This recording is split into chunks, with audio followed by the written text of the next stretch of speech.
Bonjour madame, mademoiselle, monsieur. Dans cette vidéo, je vous présente une partie de la manifestation contre le déploiement de la 5G qui s'est déroulée le 25 du 1 2020 à la Place des Nations à Genève. Je commence avec une petite animation avec des photos du public, puis des banderoles ainsi que des pancartes. Je passe ensuite au plus important. La présentation effectuée par l'initiateur et présentateur Olivier Pahu, des sujets et des intervenants et bien entendu leur discours. Je vous présente la liste des intervenants dont le discours est disponible dans cette vidéo.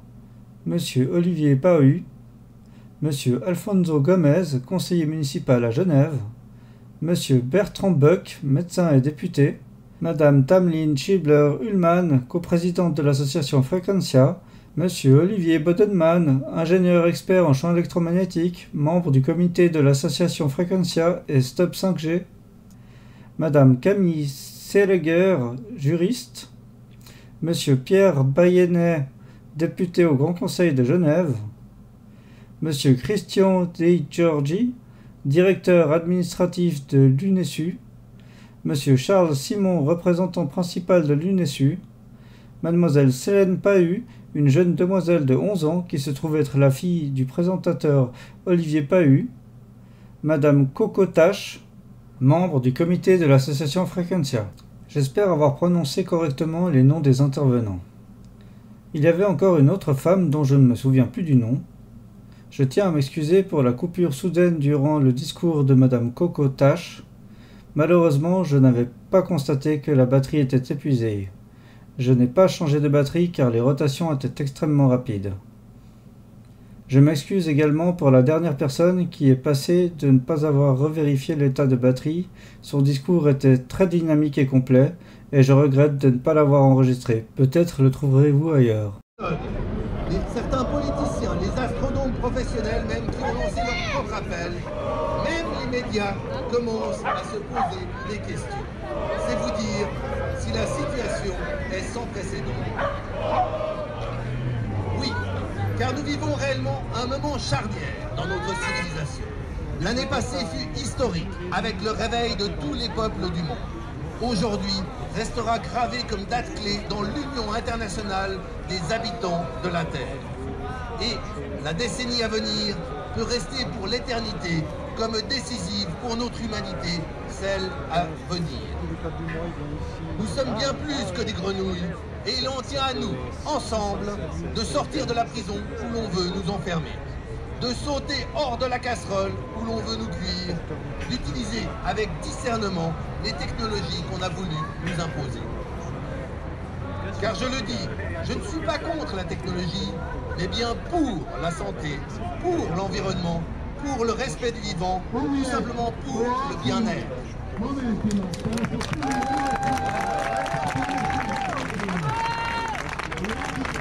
Ce n'est pas d'intelligence que manque notre société, mais hélas, de savoir l'utiliser. Quand les rayons X ont été découverts il y a un siècle, on a vu jusque dans les magasins de cordonniers des appareils pour voir les os des pieds dans ces nouvelles chaussures. Puis on s'est rendu compte que ce n'était peut-être pas la meilleure idée. Quand le tabac est devenu populaire, on en donnait même aux enfants. Puis on s'est rendu compte que ce n'était pas la meilleure idée.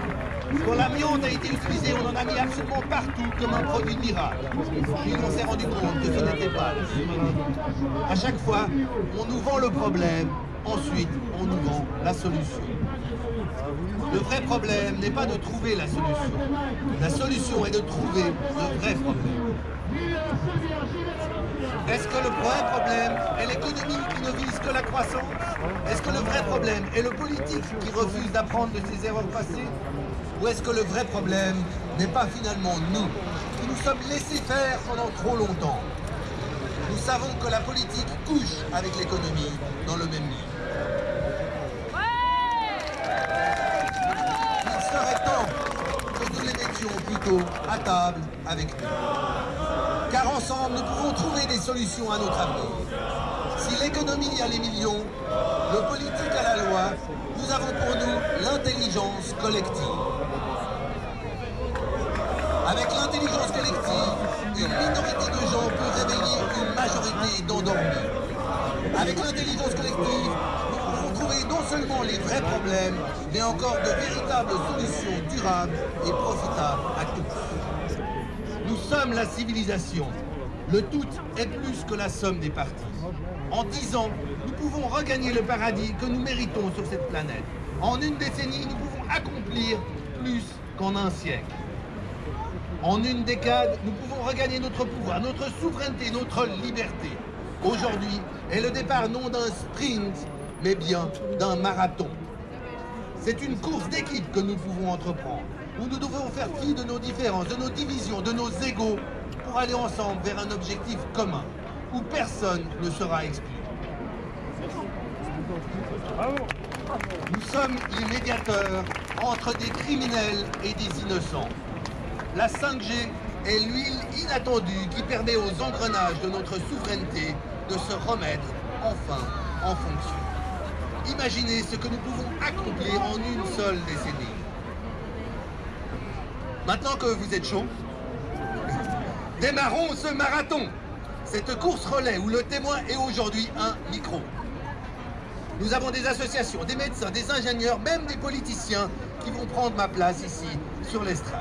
Puis nous allons œuvrer dans un rythme constant à faire de nos efforts une victoire. Grâce au soutien des scientifiques, nous allons pouvoir mettre en lumière le crime en bande organisée auquel nous sommes confrontés. Grâce à la participation de politiciens, nous allons pouvoir faire entendre notre voix dans les antres de pouvoir. Grâce à la collaboration avec l'UNESU, nous allons pouvoir déposer le 5G Space Appeal à l'ONU, ici, derrière moi. Et nous le savons déjà, cela ne sera pas suffisant. Faire de notre mieux ne sera pas assez. C'est ensemble que nous devons construire. C'est grâce à la pierre de chacun que nous pourrons regagner notre palais. C'est sur tous les fronts que nous devons réfléchir. Je compte sur nous, sur notre intelligence collective, sur notre endurance partagée, sur notre engagement visionnaire devenu nécessaire et rassembleur. Pour ce marathon sans précédent dans l'histoire, je ne dirais pas que le meilleur gagne, mais je nous souhaite plutôt de gagner le meilleur.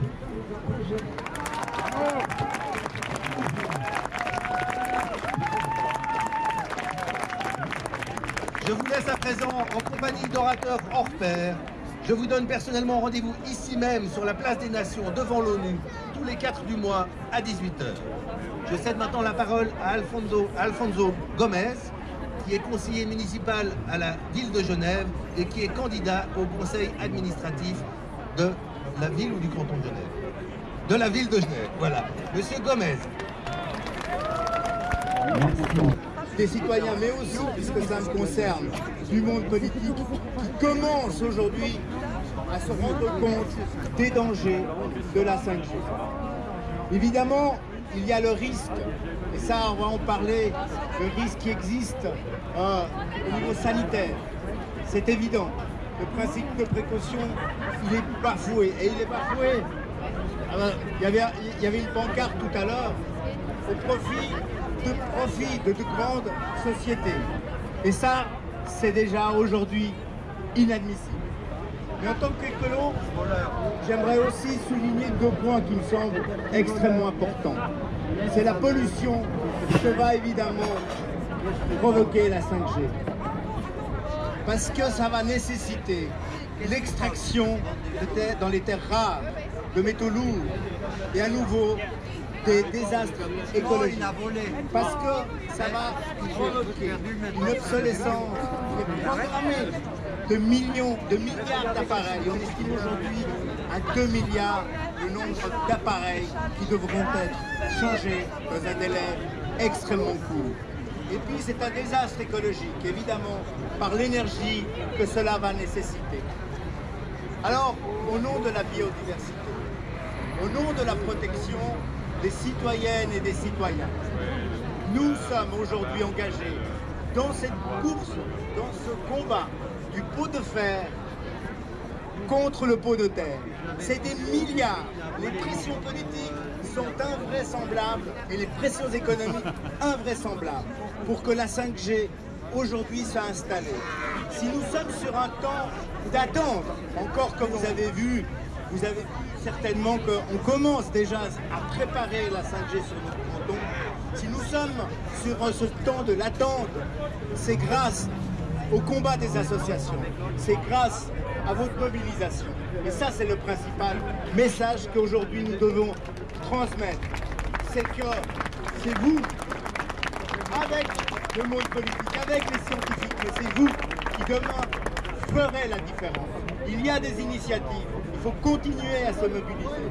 Et aujourd'hui, j'en suis persuadé, que le début de la victoire, elle a été entamée.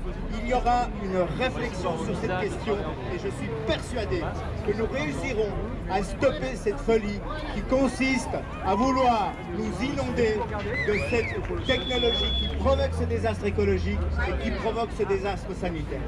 Voilà, comme les orateurs seront nombreux, et je passe la parole au Dr Boux, qui, je tiens à souligner en même temps, puisque je l'ai vu, à Madame Perler, qui sont députés au Grand Conseil, ont fortement contribué à qu'un moratoire soit imposé au niveau du canton, comme nous avons réussi à l'imposer au niveau de la ville.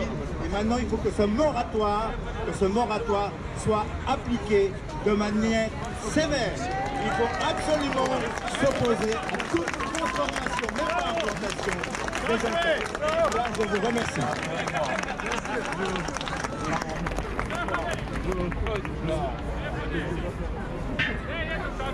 Merci beaucoup Monsieur Gomez. Et donc vous savez maintenant un petit peu pour qui voter. On a beaucoup de chance aujourd'hui car nous avons une perle qui vient à nous. Il s'agit du Dr Boux, qui n'est pas seulement médecin, mais qui est aussi député à Genève. Et donc c'est vraiment une perle parce que surtout c'est un médecin et un politicien engagé. C'est grâce à lui que je pense qu'on peut valoir le moratoire à Genève et je lui cède la parole avec beaucoup d'émotion. Merci beaucoup. Merci beaucoup les représentants aussi nombreux aujourd'hui. Moi je suis un politicien qui n'avait aucune idée de ce qu'était la 5G. Mais lorsqu'on a vu toute la publicité qui était la publicité qui était mise dans les journaux et qui était mise sur les affiches au niveau de la ville et du canton de Genève, je me suis simplement posé la question comme médecin, comme je l'avais fait pour les pesticides, de savoir s'il y avait une atteinte ou pas, une atteinte au niveau de la santé. Et j'ai été voir tout bêtement sur les publications scientifiques, on peut avoir facilement accès aux publications scientifiques, et je me suis rendu compte qu'il n'y avait strictement rien. Rien, aucune étude avait été faite, rien n'avait été fait. Ce qu'on nous disait dans les autres techniques, avec le Wi-Fi et d'autres techniques, c'est simplement de se dire, faites attention quand même. On ne sait pas, mais faites attention. Le soir, fermez votre Wi-Fi dans votre maison. Ne portez pas votre téléphone contre l'oreille, pour utiliser plutôt un système main libre. Et il n'y a pas de risque. Donc, vu qu'il n'y avait aucune étude, je me suis dit tout bêtement pourquoi il y a un besoin de mettre aussi vite la 5G. Alors moi je suis un bon public, hein. Je me dis peut-être que la science a raison, et puis que la science peut faire beaucoup de progrès, et puis peut amener beaucoup de choses pour les gens. Et je me suis rendu compte que là la 5G ça servait à rien. À rien pour vous, strictement à rien. Et alors pourquoi on a décidé de vous l'imposer? Que pour les problèmes financiers. Je vous rappelle tout bêtement qu'on a pendant des années, on vous installé la fibre optique sur le canton de Genève, ça a coûté des centaines de millions et ça ne sert à rien puisqu'on n'utilise pas. Et maintenant on vous dit il faut la 5G. Et la 5G au niveau scientifique, rien n'est prouvé. Et l'étude qui a été commandée par la Confédération l'a démontré très clairement. La conclusion, on ne sait pas. Donc quand on ne sait pas, eh bien on arrête. Tout bêtement. On dit stop, on réfléchit. On regarde si c'est nécessaire ou pas, c'est du B à bas. C'est pour ça que j'ai proposé le moratoire sur le canton de Genève qui était accepté.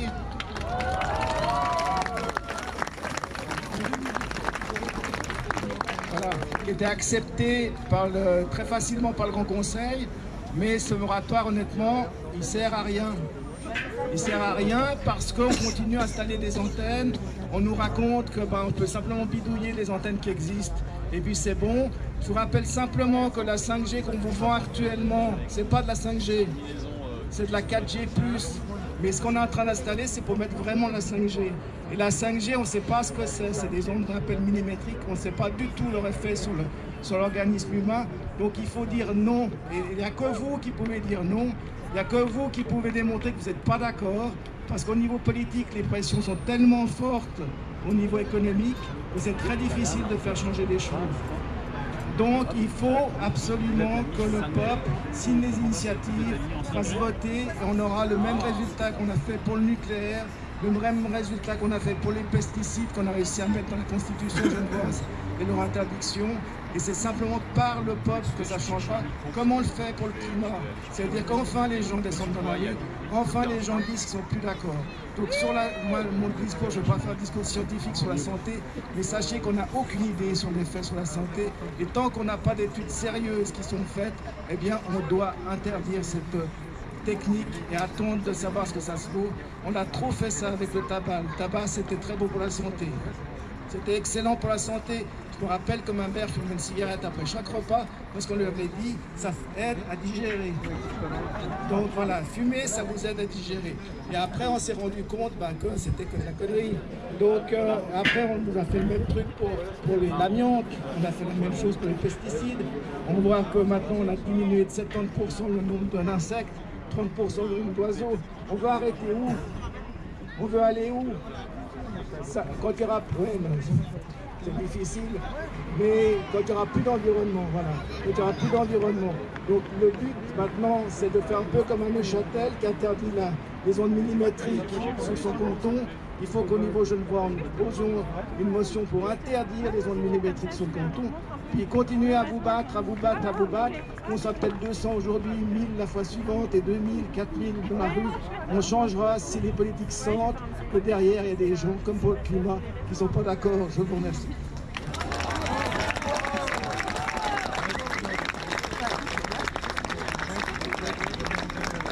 Merci docteur, merci pour votre engagement.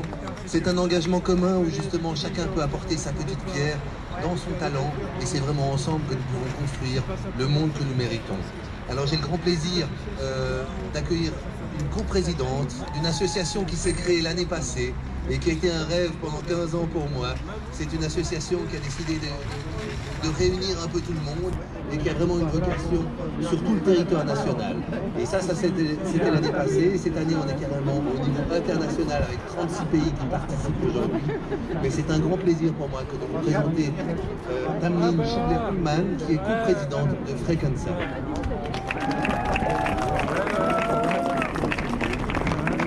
Bonjour. Quel plaisir de vous voir aussi nombreux aujourd'hui. Il faut savoir qu'on se réunit dans 13 villes de Suisse aujourd'hui. C'est magnifique. Non, mais le truc, c'est qu'il y avait entièrement autre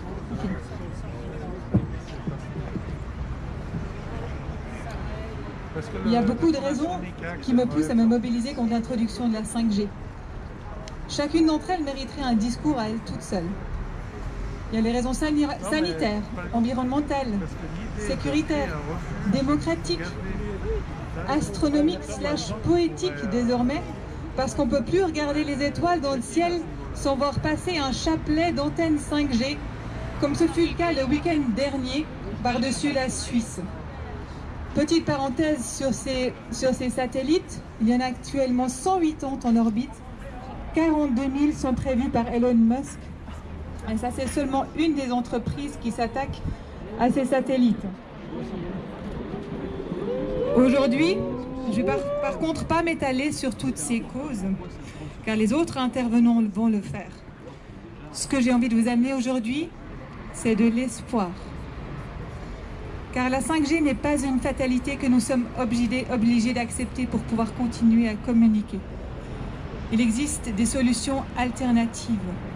Il existe des solutions alternatives qui fonctionnent très bien pour même massivement abaisser notre exposition actuelle. Parce qu'il y a la 5G qui est clairement l'aberration de trop, qui va vraiment au-delà de tout ce qu'on peut imaginer comme absurdité criminelle. Mais avant la 5G, il y a la 2G, la 3G, la 4G, les Wi-Fi partout, les Bluetooth. Il faut savoir que ces dernières décennies, notre exposition, elle a été augmentée, au rayonnement électromagnétique a été augmentée de 1 quintillion. 1 quintillion, c'est 1 et 18 zéros derrière.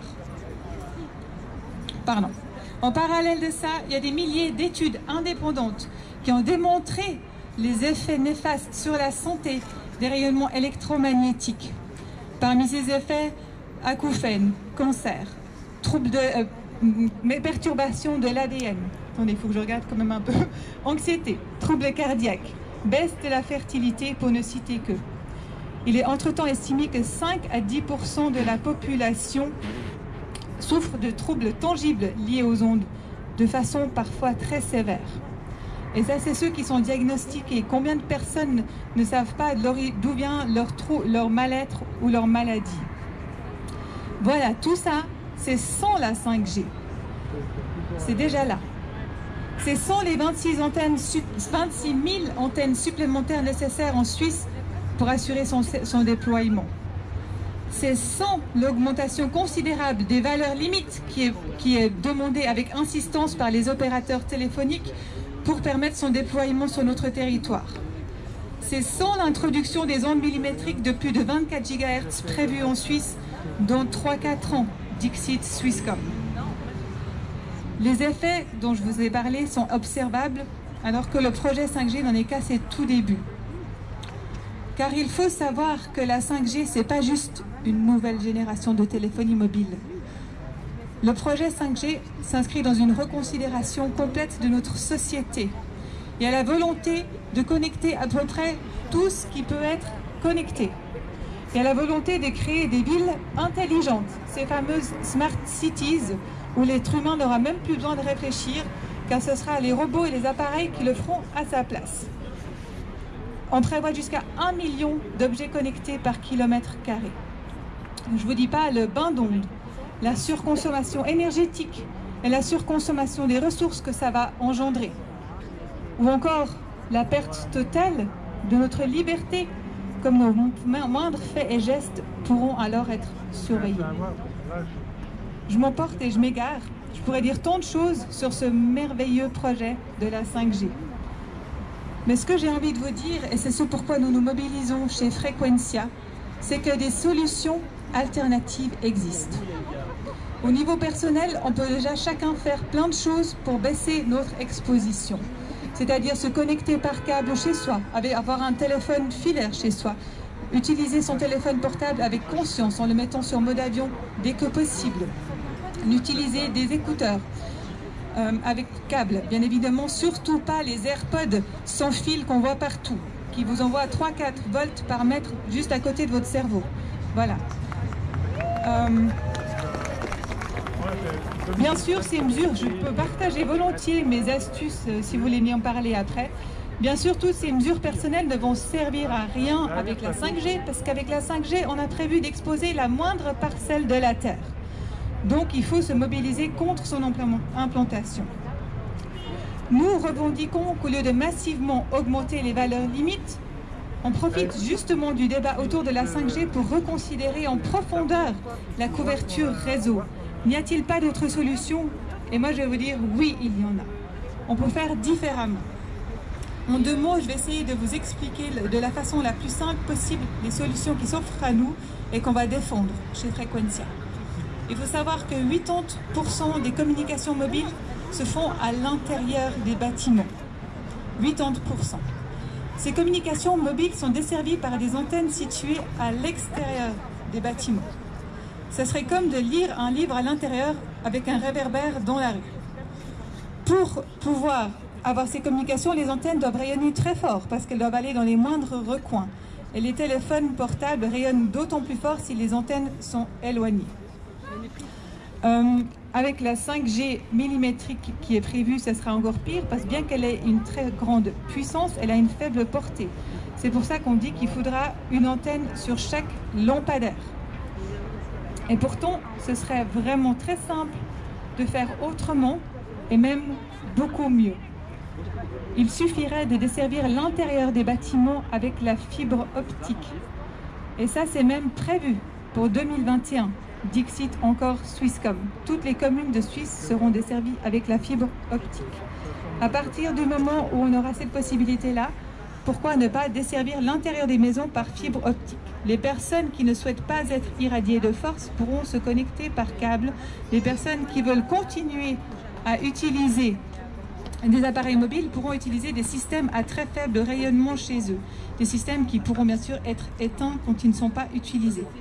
À partir de ce moment-là, les antennes extérieures n'ont plus besoin de rayonner aussi fortement et on pourra alors massivement les abasser, préservant ainsi notre environnement, nos arbres, nos insectes, nos animaux, parce qu'il faut savoir que tous sont affectés et déjà aujourd'hui le sont. Séparons la couverture intérieure et extérieure. Revendiquons de ne plus nous faire irradier de force chez soi. Abaissons massivement notre exposition et celle de notre environnement.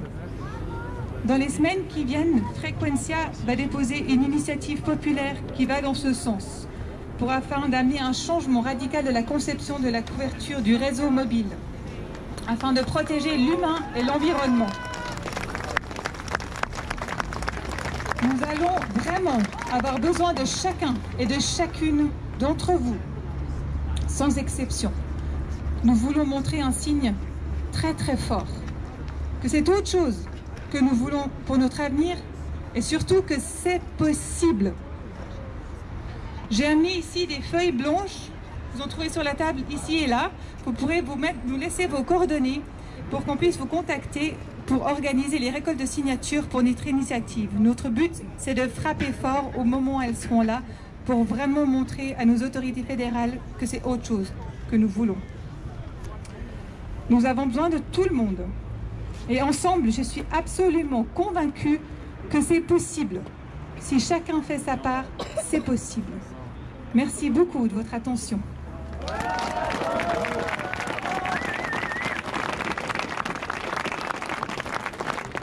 Merci beaucoup à Tameline qui se démène sur tous les fronts vraiment pour faire avancer et sensibiliser la population à cette problématique. Nous avons une autre personne qui s'est beaucoup déménée, qui a fait énormément de conférences l'année passée, qui s'est vraiment investi pour la cause, qui est membre du comité de Frequentia, qui est aussi membre du comité de Stop 5G ici en Suisse. Il est ingénieur spécialiste en électrosmog. Je vous demande d'accueillir Olivier Bonnemann.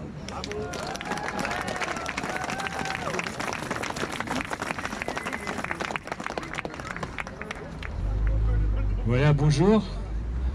Merci d'être venu, merci de vous être déplacé, merci d'avoir fait cet effort de manifester. Je crois que c'est vraiment important. Nous sommes moins nombreux que le 21 septembre à Berne, mais il ne faut pas oublier que ces manifestations ont lieu dans 17 endroits en Suisse. Donc si on fait x17, je crois qu'on est bien au-delà. Donc moi, je vais juste donner quelques arguments supplémentaires. Il y a beaucoup de choses qui ont déjà été dites. Et puis là, ce qui m'inquiète particulièrement, c'est le fait que dans la presse, on retrouve un petit peu toujours les mêmes arguments. Les opérateurs, le gouvernement nous servent un petit peu toujours les mêmes plats réchauffés. Par exemple, donc je vais en citer quelques-uns. On nous dit les seuils des valeurs pour la technologie mobile empêchent tout échauffement nocif ou gênant de l'organisme découlant du rayonnement émis par l'antenne. Alors, ce qui est pervers là-dedans, c'est que c'est vrai, mais ça sous-entend que le seul problème, c'est l'échauffement. Et c'est faux. Il y a des effets biologiques. Comme ça a été dit précédemment par les orateurs et oratrices précédents, non, il y a des effets biologiques, c'est prouvé. Donc l'ignorer, c'est faire l'autruche. Je vous rappelle qu'il y a la résolution 1815 du Conseil de l'Europe qui demande d'abaisser le niveau d'irradiation à 0,2 volts par mètre et non pas 6 comme on est en Suisse. Actuellement, il y a les opérateurs qui nous disent qu'il faudrait monter à 20 volts par mètre. Ça, c'est dans le rapport de l'OFEV, ce fameux rapport qui était tant attendu. Et puis là, je vous dis juste, il y a 5 options dans ce rapport. Je ne sais pas qui a eu l'occasion de le lire, c'est assez indigeste, il y a 120 pages. Mais là, ils ont envisagé 5 options. L'option 1, c'est statu quo en ce qui concerne les exigences de l'ORNI. Donc on ne bouge pas, tout reste pareil. Option 2, pas de modification de la valeur limite de l'installation, mais des exigences plus strictes concernant les petites cellules et les antennes adaptatives. Ça, c'est une proposition des médecins en faveur de l'environnement qui aimeraient beaucoup qu'on baisse en tout cas à 0,6. Ça, vous pouvez aller voir sur le site stop5g.ch. Il y a Edith Steiner qui a fait tout un article là-dessus, c'est paru dans la presse. Option 3, relèvement et uniformisation de la valeur limite de l'installation à 6 volts par mètre, mais une évaluation basée sur la valeur moyenne. Ça, c'est une proposition de l'association des télécommunications suisses, c'est l'ASUT. Et puis ça équivaudrait à une augmentation de puissance des antennes d'un facteur 4. Option 4, relèvement de la valeur limite de l'installation à 11 volts et demi par mètre. Ça, c'est une proposition de la Comcom, la Commission fédérale de la communication. Là aussi, puissance des antennes x4. Et option 5, tenez-vous bien, relèvement et uniformisation de la valeur limite de l'installation à 20 volts par mètre. Et ça, c'est la proposition de l'Azut. Puissance des antennes x16. Et puis là, l'autre problème, c'est comment on va calculer ça. Parce qu'on nous dit, oui, mais rassurez-vous, vous ne serez pas soumis à une irradiation plus grande. Alors on nous dit ça, puis on voudrait augmenter à 20 volts par mètre. C'est pas très logique. Et puis je me suis amusé à, façon de parler, je me suis amusé à faire un calcul approximatif pour faire une simulation en fait. Donc j'ai pris des valeurs arbitraires en fait, et j'ai calculé comme ça sera fait. Donc là, je pense qu'évidemment c'est un peu petit pour être clairement vu, mais voilà ce que ça donne. Ça veut dire que vous avez des pics qui peuvent être extrêmement élevés, des pics à 50 volts par mètre pendant certains moments, et puis vous avez une valeur moyenne qui est à 5,89 volts par mètre, et on vous dira c'est parfaitement dans les normes. Et puis là, évidemment, c'est compensé parce qu'il y a certains moments de la nuit où vous n'avez pas grand-chose. Mais encore pas grand-chose, c'est ce qu'on suppose. Après, quand chacun aura 50 objets connectés chez soi, ça va changer la donne. On nous dit que les antennes ont des faisceaux directifs qui vont pointer là où c'est nécessaire et que les autres gens ne seront pas irradiés. À partir du moment où chacun a 50 objets chez soi, il y a 50 objets là, je veux dire, ça va être une pléthore de faisceaux qui vont traverser tout et n'importe quoi. On va enlever des arbres pour que ces faisceaux puissent passer, parce que sinon ça absorbe. Je crois qu'à Genève, c'est déjà pas mal le cas. Il y a pas mal d'arbres qui ont été abattus sans trop qu'on sache pourquoi. Donc c'est très préoccupant. Et je vous invite, il y aura bientôt une lettre aux communes qui sera postée sur le site Stop 5G, de façon à ce que vous puissiez écrire à votre commune en vous disant que cette façon de calculer, pas d'accord, parce que c'est dangereux. Ça ne tient aucun compte des effets biologiques et ça ne tient pas compte non plus des effets d'échauffement, parce que quand vous êtes ici avec un pic à 50 volts par mètre pendant peut-être 1 heure, 2 heures, l'effet d'échauffement, il est là. Ça n'a pas été testé, tout ça. On nous dit que la 5G, ça a été testé. C'est faux. La 5G, elle vient d'apparaître. Il n'y a pas eu de test. On a fait des tests avec des ondes de ce genre de fréquence, mais jamais on a fait des tests sur de la 5G, de la vraie 5G. Donc, c'est vrai qu'il y a plusieurs sortes de 5G. Il y a de la 5G à 700 mégas, il y a de la 5G à 1.4 gigas, il y a de la 5G maintenant à 2.1 suite aux transformations des antennes de Swisscom, il y a de la 5G entre 3.5 et 3.8, et il y aura bientôt, dans quelques années, de la 5G millimétrique à 28 gigas. Alors on s'y perd un peu avec tout ça, mais ça reste de la 5G. Actuellement, Swisscom a transformé des antennes juste avant Noël, c'était un joli cadeau qu'ils nous ont fait là.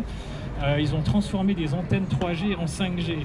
Et ça a été fait comme ça, simplement par un changement de logiciel. Ils n'ont même pas eu besoin de venir grimper sur des antennes, ça a été fait à distance.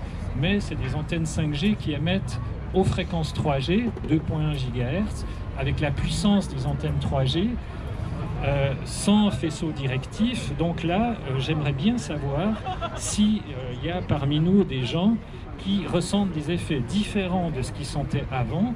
Et là, s'il vous plaît, allez témoigner sur le site stop5g.ch. Il y a une rubrique témoignage qui vous permet d'introduire votre propre témoignage de façon à ce que nous sachions et que nous puissions dire oui, il y a effectivement des effets qui sont dus au protocole 5G lui-même.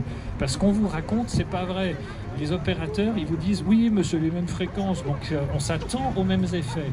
Attendez, on s'attend, c'est pas scientifique. Quand on fait des hypothèses, après on doit les valider, on doit prouver que c'est vrai. Et sinon, on fait des suppositions et on fait comme si c'était vrai. Ah, c'est les mêmes fréquences, donc on peut y aller. Non, un signal 5G, c'est quelque chose de très complexe. C'est pas que la fréquence qui caractérise ça. Il y a la modulation. On nous dit oui, mais la modulation, c'est la même que la 4G. Oui, c'est le même principe, mais c'est pas les mêmes paramètres. C'est des paramètres beaucoup plus poussés pour qu'on puisse transmettre plus d'informations. Et ça change la donne. La gueule du signal, quand on peut le regarder avec un oscilloscope, c'est pas du tout la même. Il y a des temps de montée extrêmement courts, il y a des pics très élevés. Tout ça, ça a été reconnu même par l'Association internationale nationale des ingénieurs, l'IEEE, ils ont, dans la revue Spectrum, je crois le 24 juillet 2019, ils ont dit la 5G c'est un désastre au point de vue consommation. Une station 5G elle va consommer environ 3-4 fois plus d'énergie qu'une station de 3G, 4G. Donc ce qu'on nous raconte aussi sur l'environnement, c'est faux. Que ça consommera moins, c'est faux. Et puis avec la pléthore d'objets connectés qu'on va nous inciter à voir, c'est faux aussi, parce que tout ça, ça va consommer, et surtout le pire, c'est tous les data centers qu'il faudra construire, tous ces data centers qui vont bouffer de l'énergie pour rien, pour des trucs futiles en fait. Et puis après, il y a aussi tout le problème de l'espionnage, on saura ce que vous faites, avec qui vous avez parlé, ce que vous avez acheté, on pourra vous tracer encore bien mieux qu'actuellement, où on peut déjà le faire. Donc franchement, mon message, boycottez cette 5G, n'achetez jamais de téléphone 5G.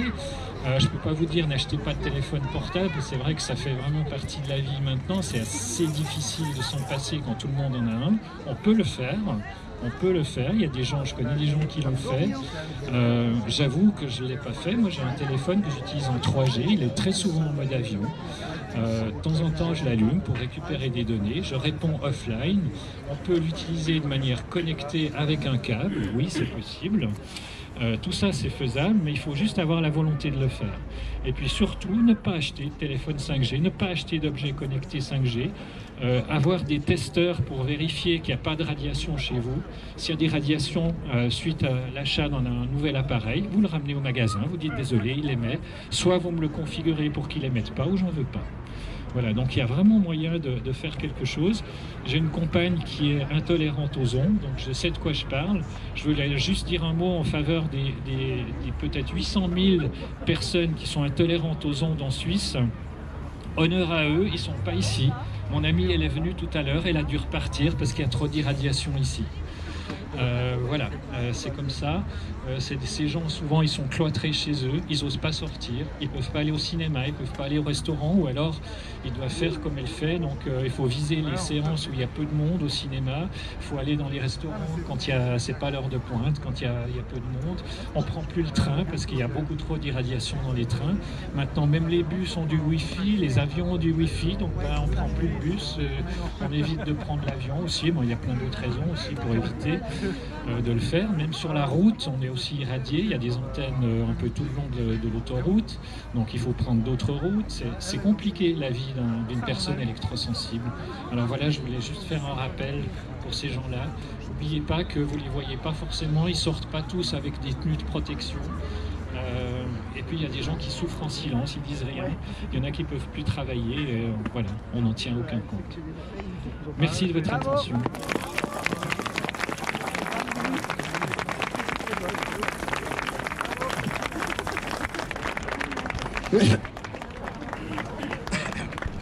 Merci à Olivier Bodenman. Il fait de nombreuses conférences. Vous pouvez vraiment vous informer grâce à ces conférences. Il fait aussi beaucoup de mesures, beaucoup de choses comme ça. Donc on voit vraiment qu'on a des orateurs de qualité avec des horizons très différents. La personne qui va parler maintenant est juriste. Elle est aussi membre du comité Stop 5G. Et puis elle est membre du comité d'initiative pour un développement raisonnable de la téléphonie mobile. Parce que le réveil du peuple suisse s'est fait brutalement peut-être, mais aujourd'hui il y a 5 initiatives, pas moins de 5 initiatives qui sont en préparation ou déjà prêtes. Et elle est membre du comité d'une de ces initiatives. Je vous demande d'accueillir Camille Sélégué.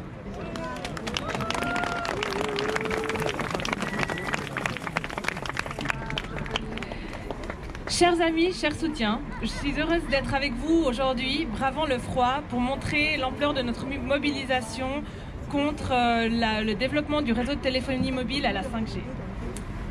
Comme l'ont rappelé mes préopinants, notamment le Dr Books et l'ingénieur Bodenman, la 5G pose de sérieuses questions sur le plan scientifique. Son développement aboutirait très probablement à une irradiation accrue de la population suisse, avec des conséquences qui pourraient s'avérer dévastatrices. J'aimerais pour ma part m'arrêter quelques instants sur les questions juridiques que soulève la 5G et les analyser dans le contexte de notre système politique. Notre état de droit repose sur 4 pierres angulaires que sont l'intérêt public, la proportionnalité, la bonne foi et le respect du droit international qui sont consacrés à l'article 5 de notre Constitution. Sur le plan international, le droit humain à jouir du meilleur état de santé possible est garanti, notamment dans le pacte relatif aux droits économiques, sociaux et culturels de l'ONU et dans la Convention relative aux droits de l'enfant. Le droit à bénéficier d'un environnement sûr, propre, sain et durable est lui aussi reconnu comme un droit humain. Ça signifie que les États doivent non seulement respecter et mettre en œuvre ces droits, mais aussi protéger les personnes physiques contre les atteintes à ces droits. À cet égard, le principe de précaution, autre fondement de notre ordre juridique, s'avère d'une importance cruciale. Le principe de précaution doit s'appliquer quand de sérieux indices scientifiques font craindre un risque important pour la santé ou l'environnement, mais que les données sont insuffisantes pour prouver de manière définitive un lien de cause à effet. Le principe de précaution commande de prendre des mesures assez tôt pour éviter des atteintes graves, irréversibles ou des atteintes qui pourraient avoir un coût exorbitant. Il est fondamental de comprendre qu'une absence de certitude scientifique ou des données jugées insuffisantes ne justifie pas de renoncer à prendre des mesures préventives. Or, dans le cas de la 5G, le principe de précaution n'est pas appliqué de manière adéquate. Le rapport téléphonie mobile et rayonnement du groupe de travail mandaté par la Confédération, qui a été publié en novembre dernier, relève que seules quelques rares études ont été menées concernant les effets aigus de la 5G sur le vivant. En ce qui concerne les fréquences déjà utilisées aujourd'hui, c'est-à-dire la 2G, 3G, 4G, le rapport reconnaît que des études suggèrent l'existence d'effets cancérogènes et promoteurs de tumeurs, ainsi que l'existence de perturbations des ondes cérébrales.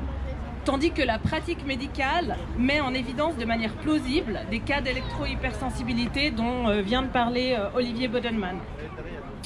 Le rapport recommande donc d'effectuer des études supplémentaires en la matière, comme on s'y attendait. Dès lors, on est absolument stupéfait de lire qu'au sein du groupe de travail, les avis divergent en ce qui concerne la concrétisation du principe de précaution. Certaines options de développement du réseau présentées dans ce même rapport proposent même une augmentation jusqu'à 500% du rayonnement actuel. C'en serait vraiment risible si la santé publique et la protection de l'environnement n'étaient pas en jeu. Pour bien comprendre une telle aberration, il faut se pencher sur la composition du groupe de travail et sur les situations de conflit d'intérêts dans lesquelles se trouvent certains de ses membres.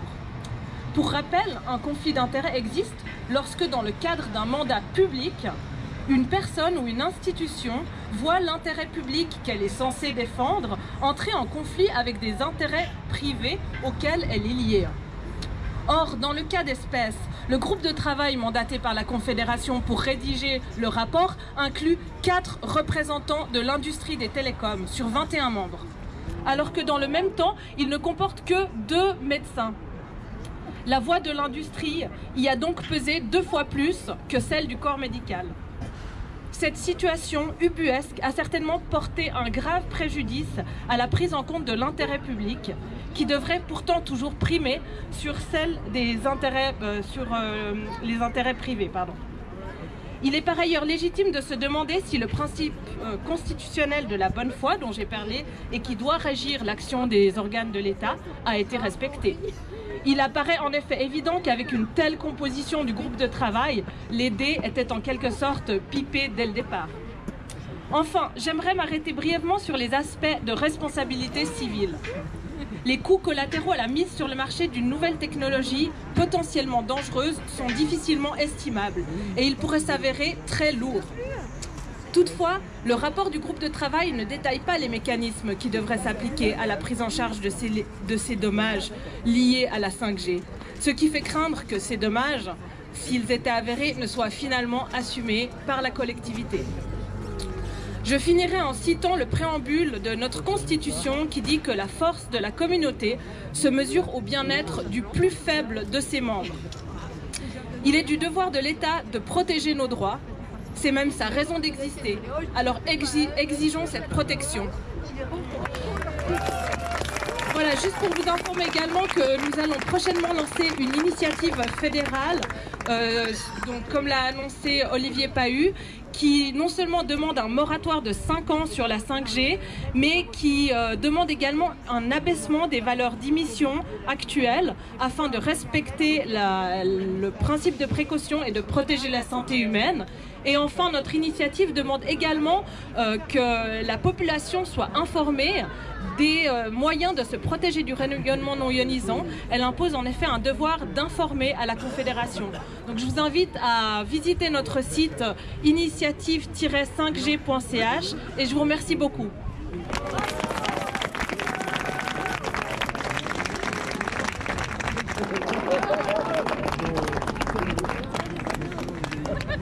Merci. Ça va, vous êtes toujours chaud? Le soleil arrive, on l'avait organisé pour aujourd'hui. Il est là, vous voyez. On n'a même pas si froid et on a très chaud aujourd'hui parce qu'on a du monde qui est venu. On a beaucoup de politiciens qui sont venus aujourd'hui. Ça, c'est une bonne surprise.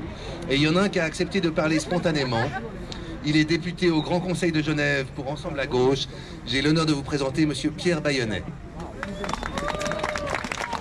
Merci beaucoup.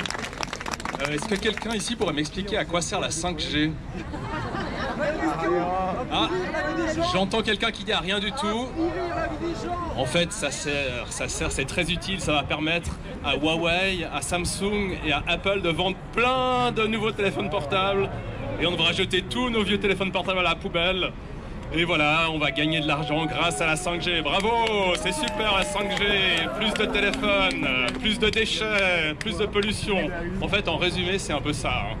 Je pense qu'il ne faut pas jeter la science à la poubelle, il ne faut pas jeter la technologie à la poubelle, mais la technologie, évidemment, elle doit servir au bien-être, elle doit servir à satisfaire nos besoins fondamentaux. Et la 5G, ça ne fait pas partie de nos besoins fondamentaux. Donc, la 5G à la poubelle, la technologie sous contrôle, il faut que l'État encourage les gens à faire de la recherche utile, de la recherche qui peut sauver la planète, et à arrêter de faire des recherches pour couler la planète.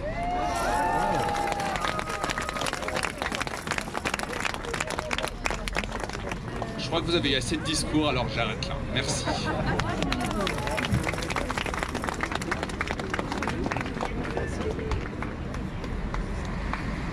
On voit qu'il est rodé aux interventions musclées et rapides.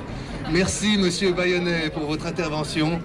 Et nous avançons maintenant vers une association que je voulais solliciter. Et juste avant que je la sollicite, eh bien, le directeur m'a appelé, m'a dit « Mais la 5G, là, on va devoir s'en occuper sérieusement. » Cette association, elle s'appelle UNESU.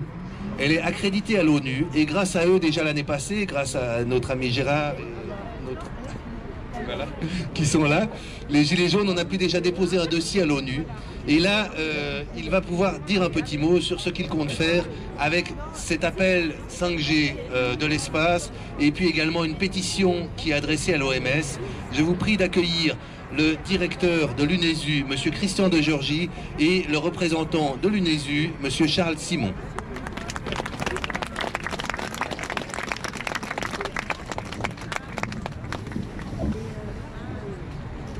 Bonjour tout le monde, ça fait toujours plaisir de voir tant de monde pour se mobiliser sur des choses qui sont essentielles, c'est-à-dire les droits humains, vos droits, et pour notre dignité et notre santé.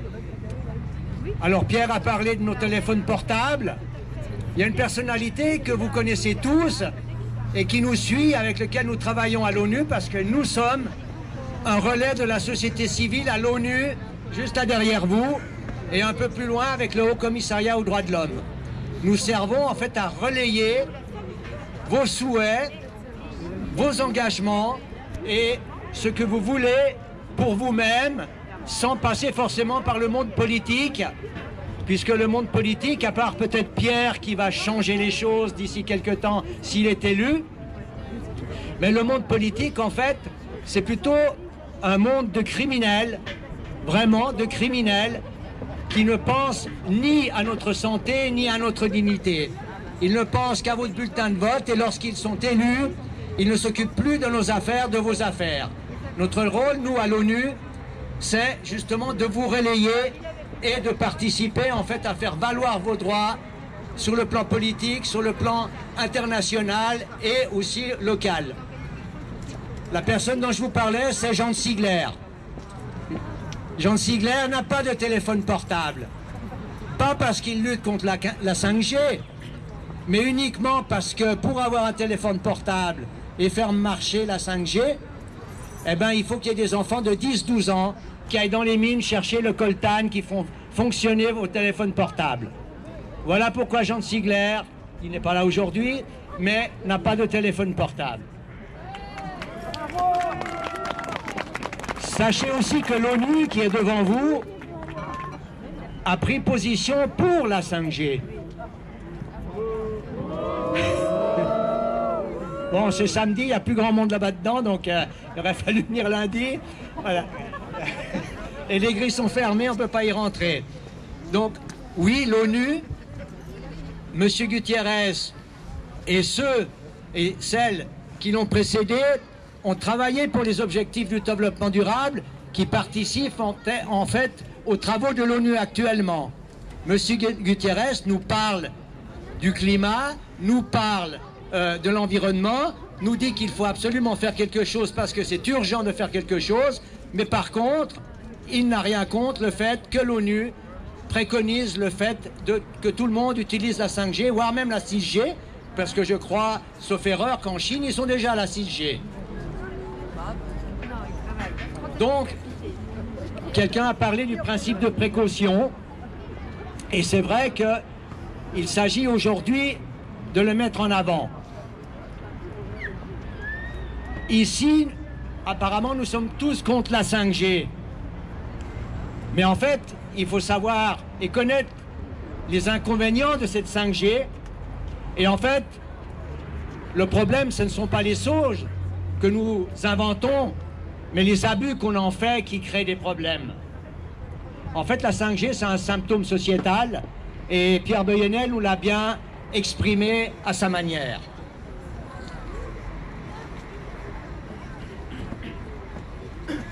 Alors, je vous ai dit que les politiciens étaient des criminels, mais jusqu'à aujourd'hui aussi, le monde médical, les scientifiques, les médecins étaient aussi complices, en fait, de cette criminalité, de ces politiciens qui ne font rien. Notre gros problème, nous, société civile, c'est faire entendre notre voix. Et pour ça, notre organisation essaye justement de faire en sorte que nous autres citoyennes et citoyens puissions faire valoir nos droits dans le sens d'une réalité et de nous faire entendre dans notre réalité quotidienne.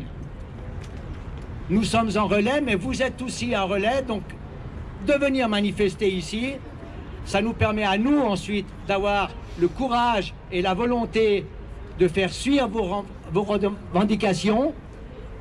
Comme l'a dit Olivier, nous allons constituer un dossier chargé que nous allons remettre à la direction de l'ONU devant vous, ainsi qu'à Madame Bachelet qui est du Haut Commissariat aux droits de l'homme. Nous projetons aussi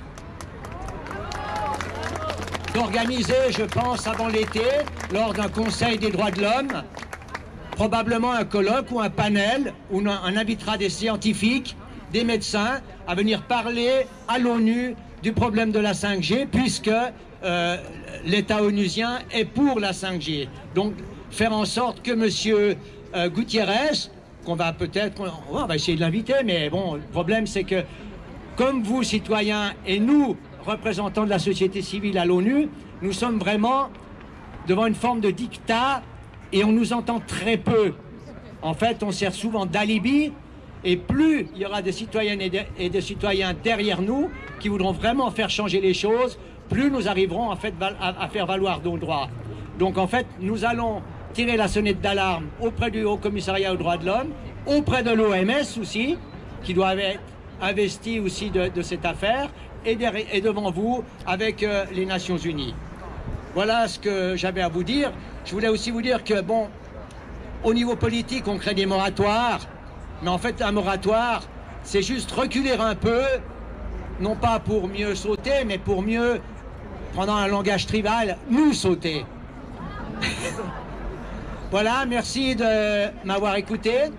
et on restera forcément en contact avec Olivier, avec toutes les associations qui travaillent dans ce sens pour faire valoir nos droits. Merci beaucoup.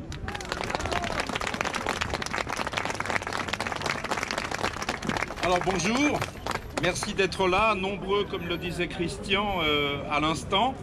Alors Christian il est formidable parce qu'il a un petit peu dit tout ce que je voulais dire aussi. Donc merci, merci infiniment. Non, c'est important de savoir qu'une ONG, même petite, représente la société civile au sein d'une... Merci beaucoup. Oh là là, j'ai grandi d'un coup. J'espère que nous grandirons tous ensemble pour nous défendre et nous unir. Oui, il est important de signaler qu'une ONG, même petite, peut amener quelque chose là, derrière nous. Bon, ici c'est à Genève. Hein. Christian a juste mentionné l'ONU. Il faut savoir qu'au départ, c'est New York qui tire les ficelles.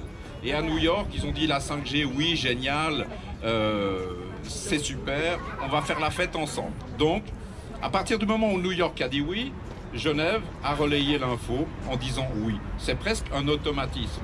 Tout vient des États-Unis. Bon, maintenant, on a des intérêts politiques et des intérêts économiques.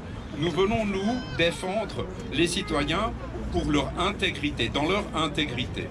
Nous allons, avec les partenaires qui sont pour la plupart réunis ici sur cette place, constituer un dossier et le présenter à la prochaine session des droits de l'homme. Donc, nous vous invitons à suivre ce dossier. Toutes celles et ceux qui peuvent ou qui pourront y participer, j'entends les associations et les personnalités, sont les bienvenus. Alors, je dirais presque, souhaitez-nous bonne chance, parce que c'est pas évident. Il y a beaucoup de portes à ouvrir, il y a beaucoup de codes à comprendre, mais je suis certain qu'ensemble, nous y arriverons. Donc, comptez sur nous, nous allons défendre l'intégrité des citoyens face à cette nouvelle technologie qu'est la 5G. Je vous remercie.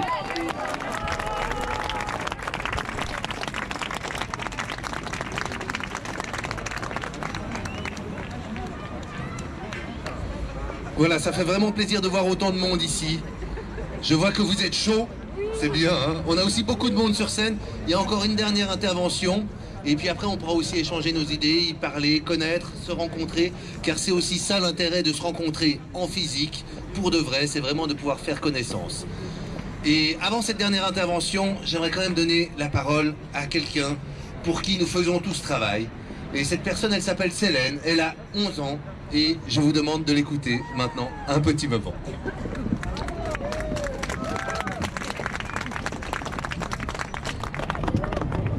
Déjà, bonjour tout le monde.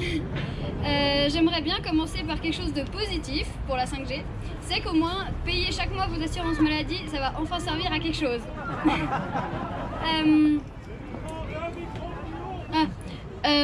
Désolé.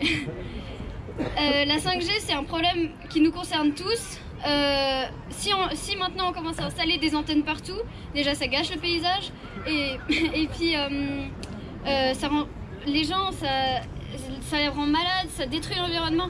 Il y a beaucoup de gens qui sont électrosensibles. Je sais pas si vous l'êtes vous-même, peut-être aussi, mais en tout cas moi quand je passe à côté d'une antenne, je la sens bien là, ça prend. Mon père justement là, Olivier, et pendant beaucoup d'années de sa vie, il a été fou, il pouvait plus rester chez lui parce qu'il y avait une antenne à côté. Et puis ça détruit l'environnement totalement. L'environnement est détruit, on détruit tout au fait. Et ce n'est pas que la 5G le problème il est plus global.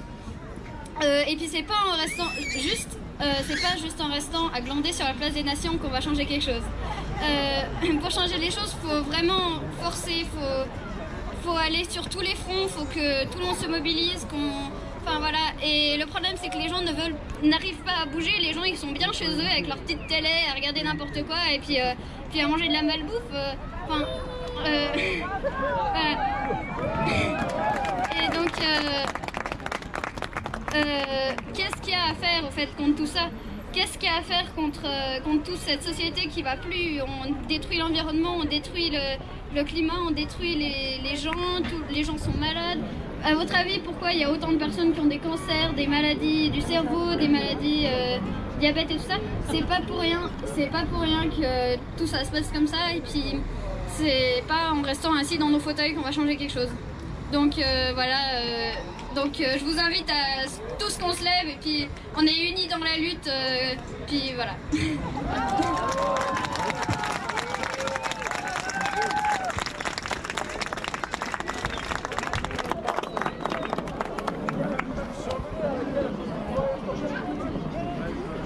Voilà, je remonte le micro pour ces deux dernières interventions. En fait, je croyais qu'elles intervenaient ensemble, mais elles interviennent séparément. Et vous voyez, c'est important quand même que nous soyons pluriels et diverses. Et là, j'ai le plaisir d'accueillir quelqu'un qui est membre du comité fréquentiel, qui a fait beaucoup de choses justement pour cette 5G, qui s'est vraiment engagé pour faire connaître la problématique de la 5G. Voilà, si le ballon vous gonfle, c'est normal. Attention à la caméra, ouais, le matériel. Donc je vous demande d'accueillir entre deux coups de ballon Madame Coco Tache.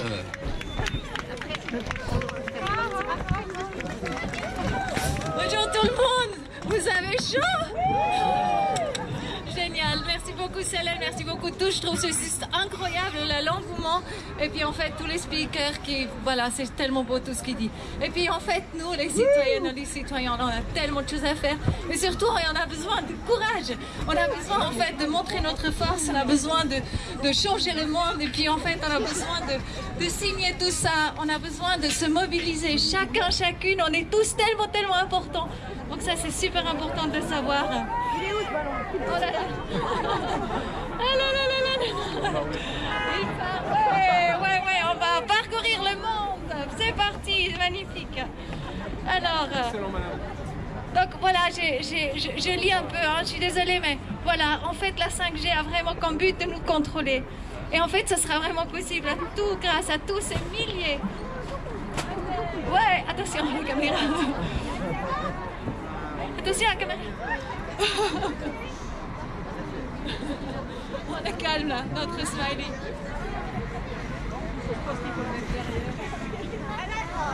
Voilà, ça sera grâce à tous ces milliers d'émetteurs qui sont en train d'être installés partout et qui surveilleront de chacun de nos gestes. On l'a déjà entendu.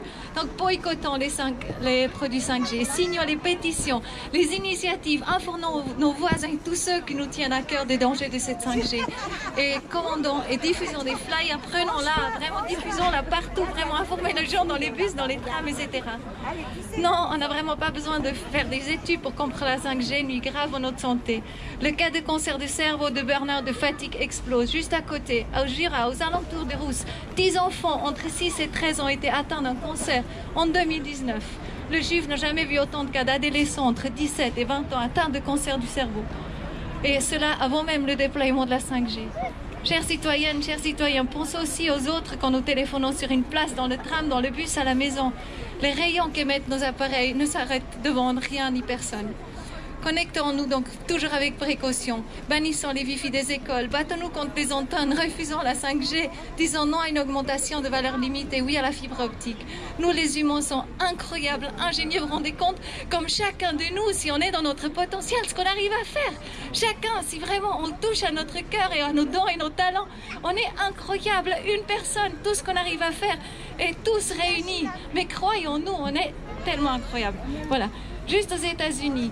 Par exemple, l'année passée, il y a eu 39 chevaux qui sont morts sur une piste de galop, qui sont morts avec une mort subite, un arrêt cardiaque, et ils ont eu plein d'eau brisée. Et en fait, on ne sait pas pourquoi. Et à côté, il y a genre 34 antennes de 3 à 5G qui sont déjà installées là-bas. Donc vraiment, réfléchissons à ça, c'est tellement important. Et il y a aussi une ambulance qui a en Angleterre, en fait, où ils ont testé une 5G dans l'ambulance. Et en fait, 3 ambulanciers se sont suicidés. Hasard, coïncidence, ou qu'est-ce que ça veut dire, vraiment?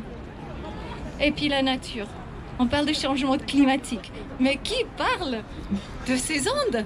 Vous avez déjà entendu Greta parler des ondes? Je pense que c'est le moment qu'elle va commencer à parler des ondes parce que les ondes agissent. Je tiens à remercier tous les intervenants ainsi que toutes les personnes présentes lors de cette manifestation pour leur travail, partage et collaboration. C'est peut-être grâce à ces personnes que le monde ouvrira enfin les yeux sur les dangers que représente cet amalgame de champs électromagnétiques produits par tous ces appareils connectés. Tous les liens des sites web indiqués dans cette vidéo se trouvent dans le descriptif de celle-ci. Je vous remercie d'avoir visionné cette vidéo. Si le contenu vous a plu, n'hésitez pas à vous abonner à la chaîne pour d'autres vidéos concernant les champs électromagnétiques. Présente, madame, mademoiselle, monsieur, mes salutations distinguées.